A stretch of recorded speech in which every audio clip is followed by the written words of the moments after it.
Hello and welcome back to Saber Sports. I'm Simone Steffen, and here with me is TJ Farmer, Jeremiah Williams, and Keith Norris Jr. The Bears are 4-6. Who is to blame for this current situation? I guess I'll start it off. I have to go with the entire Bears front office. Anybody who's on that staff not named Caleb Williams. When you look at an organization who in the past 10 years has had one season over 500 in 2018, who else is to blame? They've brought in multiple quarterbacks, multiple different threats, multiple different this, that, coaches, everything, and they still can't find a winning solution. I have to blame the front office, hands down. Wow, that's, I agree with you, TJ. I'm going to look at the offensive line in this case. So Caleb Williams this season has been sacked 39 times. That's crazy. It's first in the NFL. When he's sacked more than 4 times, they're 0-4. So that basically shows you that the problem is the offensive line. If you can't protect the quarterback, how do you expect him to get the ball out? I'm also going to blame, the offensive coordinator, which they got rid of. They did. He just got rid of him. But they're too predictable. They're not, getting into their schemes. They're not getting Keenan Allen open, and that's a problem. And you have to find DJ Moore. So on the offense, I'm looking at the offensive line, and I'm looking at the offensive coordinator. And I agree with you with the organization and the offensive line, because I feel as though the organization hasn't invested enough into the team and into the O-line. It's like 39 sacks. Really think about that. That's crazy. I don't think people understand that's crazy. And I know they just got a new hire in Thomas Brown as the OC. So, we're going to see what the future holds, but you cannot blame that young quarterback. He's young, you can't blame that. With a young quarterback, right, you have to kind of get creative. And the Bears have yet to do that. With schemes in the NFL, he's young. You don't really know what he can bring yet because he's new. So you have to really try different things, and that's the problem. The Bears have been so predictable. On third down, they're going to go to a wide receiver screen. The defensive backs and the linebackers are already going to be on that. Change it up. Find something different to get the defense on their toes. Definitely. And truthfully, their defense used to be their backbone in a sense, but it's like, week in and week out, it's just inconsistent on every part of the Bears organization, from the offensive line to their defense, even to Caleb Williams. In high pressure situations, he's inconsistent. So I just feel as though they need to invest into the right spots, and they could be an okay organization. They're not going to be nothing great, but yeah, I don't. Not really. Yeah, just playing devil's advocate here. Do we feel like we know Caleb Williams is a quarterback who likes to get out the pocket and use his legs and use his improvisation in his skill set? So do we feel like he's too young and doing too much sometimes, or do we feel like he's just playing his game? No, I need him. I feel like when I look at a young quarterback, I need him to do a lot because I kind of want to see what he can do. Because when he's able to do a lot, I can pick, what you're good at. 6 different plays and create different formations. Like I said, you got to get creative. So when I see him doing different things, I'm like, okay, this works. We can keep that. That doesn't work. We're going to exit that. So I want him to do more so that I'm able to see it and then, be creative with the offensive style because it's important. It's no pressure in the first year. Although he was the number one, draft pick, he was talking all that game, So can you really say it's no pressure, though? I feel like he's pressure, under the most pressure, every game. It's pressure, but I'm okay with him messing up because he is a rookie. And I need to see I need to see what he can do so I know this is not going to work. Honestly, I'd rather my young quarterback be a playmaker than anything else. He's not he just got there. He don't know the receivers like he's going to know. Some quarterbacks know their receivers like the back of their hand. He just got there. He don't even know that system. So for Caleb Williams, I believe that he need to go out there and just make plays so we can see what he's good at, what he's not good at, what he can produce in. And then after that, we can scheme and, invest into his, play skills. In a league that I feel like has really taken a quarterback string and made it significantly shorter, I feel like they're giving up on the young guys a little bit more. We see Anthony Richardson getting benched, things of that nature. So how long does Caleb Williams really have to show that he's a playmaker or prove that, I can win games? I don't know because they gave Justin Fields time. That's a different organization. It is, but they ship Justin Fields off though, But also too, I feel like you give him a year. So you give him a year or two. The first year is his, his honeymoon. Okay, we're gonna allow you to be creative. You can make mistakes, but by year 2, if you don't get it done, we're moving on to another 2 years? quarterback. No. Yes. That's too fast. That's crazy. It's 2 But you have years. to realize something though. This organization hasn't won in years, so they're desperate. What else? I get that they haven't won So that means they're used to it. It's They not like they can- have to But win. they don't want. immediately. They need change. They They want do. change. They definitely So need in order change. for change, what are you gonna do? You're gonna get rid of him after I 2 feel years. like- So 2 or 3 So years. you're gonna give a 19, 20-year-old kid 2 years to get his feet wet? It's a business. The NFL sometimes doesn't care about listen, age. listen. Come I on. think the Bears don't have the right to pick and choose right now. I think Why? because they haven't won. I think right now they need to be worried about setting goals. Like, who is the Bears to put pressure on me? As Yeah, QB? it's like, bro. I just got. Like, who are you to do I'm that? not doing no worse than the last guy. You're the number one guy. So So do you you better do think- what you got to do. Do you think Caleb Williams is the bigger problem, or do you think more pressure's on the coach here? Coach. It's on the coach. It's on the Because coach. easily the Coach. coach. Not I wouldn't say Caleb Williams. Like it's the coach because you know who you have. You have DJ Moore. You have Keenan Allen. Keenan Allen is a size matchup, You have size threats. difference. You have the So threats. what are you gonna do? Get him the ball. No. Find different formations. Find different screen patterns. Find different post routes. You have to do something in order to get him the ball. There should be no reason why DJ Moore in a game in the second quarter has 2 receptions, 2 targets. He should at least have 10 or 11 Yeah. by the second quarter. Find a way, and that's what the offensive coordinators need to do. I think the coaching staff needs to prioritize. Let's not focus on, hey, let's just try to win as many games as possible. Let's set some goals for the team. Let's meet our goals and accomplish these and build upon something. Because we're not going to Yeah, 'cause I win feel like right now. We moving So- because let's be so be what are some of the realistic. goals? Let's be realistic. What are the some of the goals? The Bears being nice next year, like you giving Caleb Williams one more I year. th- I'm One about to off say- season. It's a business. What's a goal? Yeah, what's the goal? Let's win 6 games. Let's win 8. Let's try to go 500. Let's win. Let's work our way. True, You're not Can going to they say do about that, to though? win I 10 would say games. offensive. Can they do that? If It's they a put it together, goal. You if they- work and towards that's- it. Yeah, it's a goal, but is it gonna happen? You work towards it. Is it gonna happen? Mind you, to your argument, it has to happen. He only got one more year. I mean, Oh, yeah, yeah. you're right. You're right. It Yeah, has to yeah. happen. On your clock, yeah, he has one more year, so you better speed it up. Hey, if he don't do it this year, he don't do it. He's out of there. I promise you. No. Because I promise they're looking at him.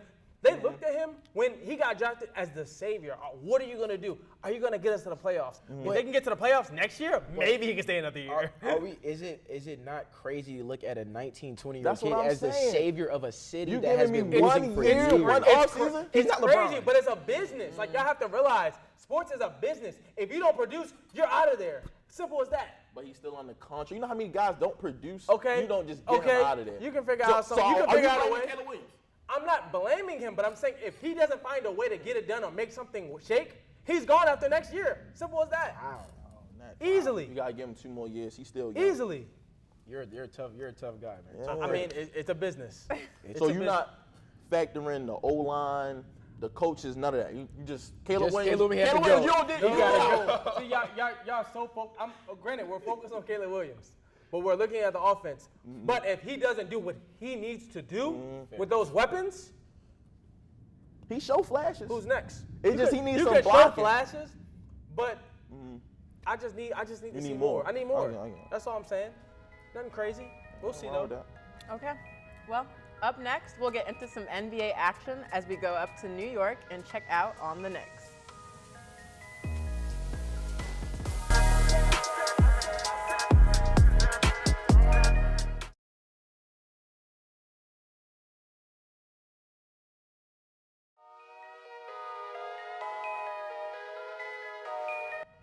Welcome back to Saber Sports. The Knicks have been off to a slow start with the new addition of Karl Anthony Towns. Why is that? Okay. Now, I know I talk a lot about, Jalen Brunson, but I'm gonna try to stay away from him. But I think the reason why they're struggling is because, Karl Anthony Towns is trying to still get adjusted to the New York basketball. Coming from Minnesota, there's not many limelight. You're in a smaller, market, but when you come to New York, everything's on you. So I feel like he's dealing with so much pressure, and it's like So he's scared.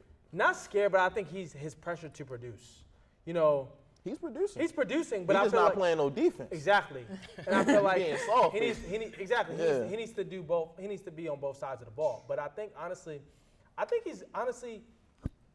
it's tough to go from Minnesota where you were almost about to win. You had a chance, and you go to New York, and then you suddenly get traded. I think that's kind of messing with him. I think that's why they're struggling. I'm looking at that. I understand what you're saying, and like adjusting from Minnesota basketball to New York Knicks basketball is a complete, shift change. And as far as like the atmosphere, the fan base, just that toxic environment.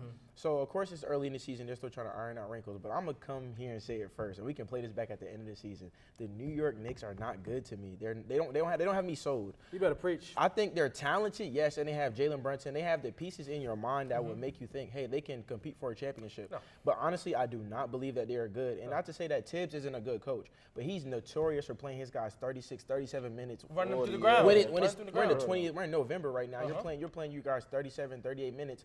That's not sustainable. And by the time we get to 82 games and we get into that playoff stretch, they're going to be burnt out. They're going to be tired. And not to mention, like I said, they're not good to begin with to me. Yeah. So it's like, and defensively, if your big man is almost the worst defender on the floor and he's allowing like 86%, I think. 91. 91%. And even worse in the paint, it's like, what more, like, what else can you do to try to win a championship? You preaching a good word. I'm gonna be honest. Preaching a good word. I think he's selfish. When you look at his stats, it's 25 points you average. Okay. You get about 13 rebounds. That's He's good. shooting 51% from three. You just can't play defense. 9 times out of 10, you are getting scored on in the restricted area. That's a problem. That's selfishness. Right. That's not That's a being a problem. team player. And I feel like he don't got that dog in him. Like, for some reason, he went to New York. He never- And whoa. like, I can't. he I was been saying, turning into a He never had that dog. He never had the There's dog. a difference. He never had the dog. I don't want to hear that. He But never there had the was dog. times in when him. he could have turned up. I would He's say playing this. completely Could've. soft. A lot of Completely his soft. defensive flaws were just covered up because they had defensive player. They had Rudy Gobert. So of course I'm gonna come into the paint and turn back around. And Exactly. he can kind of play relax and play that stretch big he wants to play. Now he's But him playing. being a key He's defender- the yeah, dominant key five. defender- It's like yeah, He's not. He's tall enough to be a 5, but he plays He's like a true 4. four. He's a true 4. So when you're trying to put him in the 5 and put in the paint, that's not his game. So that he's going to act. He's going to react and act differently when that happens. how can we say it's not his game? You're 7 foot 250. It's not. You're right. But the thing about it, he likes to shoot the ball. So the problem is when you get in the paint, what are you supposed to do? You want him to put his back in the basket? He's a shooter. He's a spot up shooter. I want him to play defense. I want him to That's the play problem. what he's paid for. So listen, You know what right? I'm saying? we're saying all these problems, and TJ, you hit it on the head. The Knicks are not a good team, and they're not a championship team. I'm tired of everybody saying oh, the Knicks are about to be special, because they're not. Because number one, and I know I'm getting mad, but I know I said I wasn't going to say Jalen Brunson is not a number 1 option. Thank So you. you add Jalen Brunson and Carl Anthony Towns. No, just let me finish. Go ahead. You have Carl Anthony Towns. They're not one option. They're not number 1 options. So when you put them together, what is going to happen? Two people And then- supporting each other. Exactly. You're struggling right now. What's going to happen in the playoffs when they get the key on you? I talk about this every time. When you have a series, you have time to act on players, to look at film. What's going to happen? The Knicks are going to struggle. Their best time is going to be what? Second round? At that, get them out of here. Let's go. I love the passion from you, Jeremiah. I love the passion. I definitely have to agree with you, though. I definitely do not believe that Jalen Brunson is a number 1 option. Can he get the job done?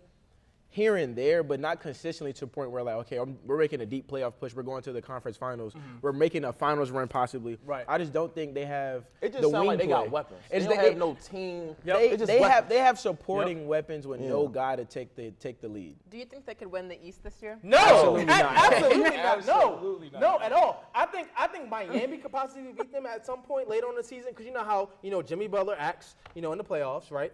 I think the Bucks will be better. We got to look at the Celtics, and even I think the Sixers probably, if everybody get healthy, they can beat the Knicks. What do you mean we have to look at the Celtics? I feel like I mean, no, I would say all our attention should be on the Celtics. I would say, like, they're on the Celtics. Like, you have to look. There's 4 other teams I think in a playoff series that can take them down. Even the Hawks.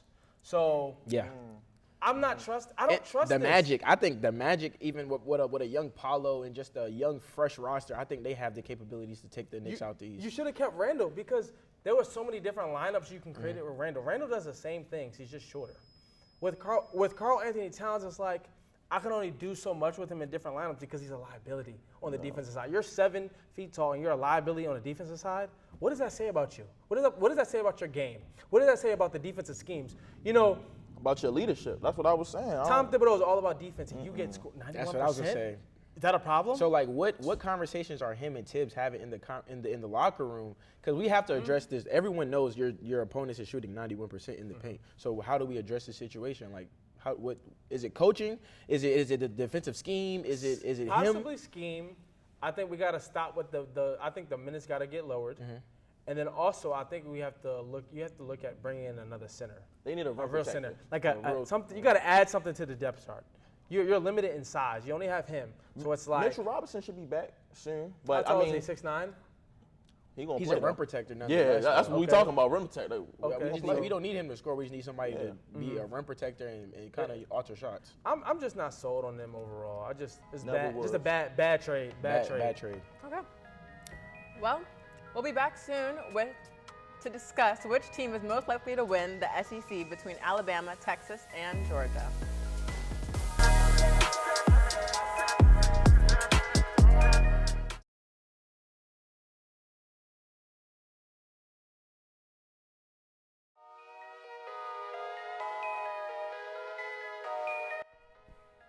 Welcome back to the show. Jay Will, with such a stacked conference, who will be the SEC champions? Bama, Texas, or Georgia? Oh man, y'all know where I'm going. Georgia Bulldogs stand up. You know, I think beating Tennessee, number 7 at the time, Tennessee, was a great win for them. I looked at their roster. I looked at how they were playing. Carson Beck, 346 yards, 2 TDs. We still not sold. No interceptions. Like For the that's first time. That's a great game. I think he was spreading the wealth, getting everybody involved. I think there was like 4 wide receivers where they had over 20-yard catches. Like that's an amazing game. The defense is not the greatest, but they do just enough. Yeah. And like I said again, Georgia has so much experience. I think I'm gonna carry that all the way. So Georgia for the win. SEC. I got to go Alabama. Okay. And I say Alabama for Roll one. Tide. Texas. Texas is too young to this conference. Okay. They just got here. So experience. I'm going to say this. Experience, Okay. definitely. Georgia, I don't know what it is, but when it's time to play in them championship games and playoff, their defense steps up. Their defense steps up. You proving my point. I am. But I'm going to say this, Proving though. my point. Bama, who is stopping Milroe? Milroe is easily throwing for 300 and running for 100. When he played them last time, he threw for 350 and ran for 115 Okay. with a total of, I believe, 4 to 5 touchdowns. Who's stopping it? I think And the reason why I say that, like, Bama already didn't beat them once. I believe they can do it again. okay. Answer simple for me. Roll Tide roll. Come on. Aw. Come on. It's simple. Everybody's dangerous. against Like you J-Will, said, of bro. course. Like you said, I think the main concern for this young Alabama team early on in the season was trying to reshape their identity without a Nick Saban. Right. And we went through our struggles early on. We had a good win against Georgia, but we lost to Vanderbilt, and we had one other loss. I think now, with a very convincing win against LSU, I think that we've found our footing and we've really allowed Jalen Milroe to just step into that role and be that leader and be like who he really is. Hey, run the ball if you need to run the ball. Like, don't focus so much on throwing. With that being said, Carson Beck for Georgia is just not They the not guy, it. bro. Even after that game, That's he's- one game. When he has to played show me Bama last, consistently. You don't think he's gonna do that again? No. You know when he played Bama last time, he had 3 interceptions? Okay. Carson Beck has proven consistently To turn the that- ball over. that he turns the ball over in big games, that he folds on, in bro. big games. Okay. I can't say he doesn't get the job done because they win, but I think that's due to Plus, the talent around him and Kirby Smart. just We being don't that know when outstanding coach. ETN is going to be back. ETN for Georgia, that's their number one. I'm talking about scoring ball player right there, running back. We don't know when he's coming back. So you got to factor in that. Alabama got this. Y'all really believe Alabama? Absolutely. They beat you already? That's once. I want to see it in the playoffs. It was a very convincing win. Though. I want to see it in the playoffs because the playoffs is totally different. There's no More playoff. pressure. There's no playoff without Bama though. But I'm saying you more you're gonna pressure. see On, it. they're I used think- to that. I You don't think- think Milroe is used to this? I think he is, but He is. I think if it had to be so. I agree with you. You said Texas, obviously too young. Yeah. So I believe Georgia was number one. Then I said Alabama because I was looking at experience. But I feel like if they go against each other again, I think Milroe is going to try to be contained by the Georgia Bulldogs. I think they're going to make him, run a little bit more. Even though he gets out the pocket, run a little bit more. I'd rather him beat us by running than throwing. You sure? I promise you that. You see him that LSU when he ran. That's LSU. It's not. It's But a I'm difference. saying you want him to run. You I see want what he I want him does to run a little bit against- more. I'd rather him beat us on the run than throwing the That's ball. easier for him though. That's come on. I don't think so. That's natural for him. I don't He got think that. so. He's a I don't think natural so. athlete. He's the fastest athlete on the field 95% of the time. Okay, but I do it against Georgia.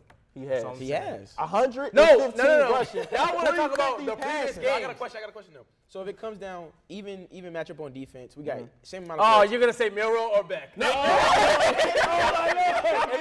we go. Comes down Here to we go. quarterback Come play. down to quarterback play, easily. We're taking Milroe over on. Beck any day of the week. No. Scouts are saying You're doubtful right now. You don't even Scouts believe. taking You I don't Milroe. even know. believe. I just have no. I don't know. No, I'm gonna continue to say no because it's gonna come down to who makes the least amount of mistakes. And I feel like Alabama at the time. Alabama might make defense? some. Alabama Alabama might defense make over some Georgia. mistakes, and Georgia's going to capitalize. I'm liking Alabama defense when it's time to show up over Georgia. Thank They you. held Georgia under 100 yards last time they played. Georgia has two Georgia, top 10 mind you, wins. Alabama ran for I believe, Georgia 200. Georgia has two top. If 10 your wins. run game is not starting, Georgia has Come on. two top 10 wins, and I'm looking at that as well. I'm looking at what they're going to do look, this year. mark my words. Alabama is going to shut down the run, Cap. and that's going to force Cap, back. where's my cap? And it's going to force Where's my cap? Where's my cap? He's better Hey, hope where's my ETN. cap? You better hope ETN is back. We're Because when they forcing stop them the to run, pass. We're forcing we're them to going to pass. force back the pass, and we He love has that. weapons. We love that 10 We times have- out of 10. we have weapons. We're not saying he doesn't have the weapons. Can he make the right decision? I think he Yeah, can. No, I absolutely think in a not. playoff situation, he's going to make the right decision, and he's going to spread the wealth, and he's going to What has he find done? a way Name me to something win. Carson Beck has done in the playoffs. No, I'm not. Okay, no, y'all. don't do that. No. Don't do Okay, that. great debate, team. We'll have to see who's right when the SEC title is on the line. Coming up, we'll shift gears to Pirate Post and break down this week's Athlete of the Week. Stay tuned with us.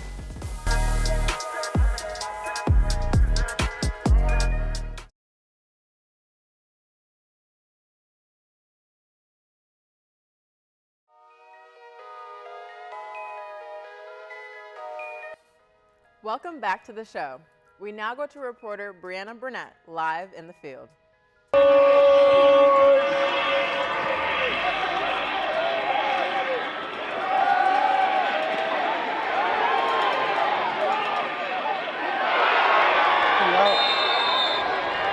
Hampton University's football team began the month of November a bit shaky after falling to Villanova University and Towson University. Hampton Pirates started strong, scoring a touchdown first, but the Villanova Wildcats quickly locked in and scored 10 unanswered points before halftime. The Wildcats didn't stop there. They quickly scored another 10 points in the third quarter before the Pirates could score another touchdown to make the final score 20-14. Traveling over to United Stadium in Towson, Maryland, the Pirates got destroyed by the Towson Tigers. The Tigers set the bar high, outscoring the Pirates 27-0 going into halftime. The Pirates attempted to crawl back in the second half, but their efforts fell short, leaving the final score 27-10. With their next game being surrounded by a bunch of school spirit, hopefully Pirates will be able to redeem themselves. Pirates will be playing against University of Richmond Saturday, November 16th. I'm Brianna Burnett here at Armstrong Stadium with Sabre Sports. Thanks, Bree. We now go to Kennedy Scales in the field. Hampton hosted its Battle of the Bay men's basketball game against Norfolk State University, and a battle it was, indeed, after the Pirates losing 67-58. The Pirates opened the game with a 6-0 run, but the Spartans responded with a dominant 21-2 stretch over the next 7 minutes, building a 21-8 lead midway through the first half. Norfolk State sparked the surge with 13 first-half points, and the Spartans entered the halftime with a 34-20 lead. Hampton regrouped in the second half, scoring 8 of the first 10 points. The Pirates continued to chip away, closing the gap with the score 48-42 with only 7 minutes and 26 seconds remaining. However, back-to-back three-pointers by the Spartans pushed the lead to 54-44 with 5 minutes and 46 seconds left. Hampton got within 7 points in the final minutes but struggled to get closer. 10 Pirates contributed to the scoring with 12 points and another with 11 points. But Norfolk State had 3 players in double figures, one Spartan scoring 20 points while another added 16. The victory marked Norfolk State's first win at the Hampton Convocation Center, adding another chapter to the spirited rivalry between the two programs since 2015. My name is Kennedy Scales with Sabre Sports. Thanks, Kennedy. That's all we have for today's show. Be sure to like, comment, and subscribe to us on social media at Saber Sports TV. And come back to us next week. You're watching Saber Sports.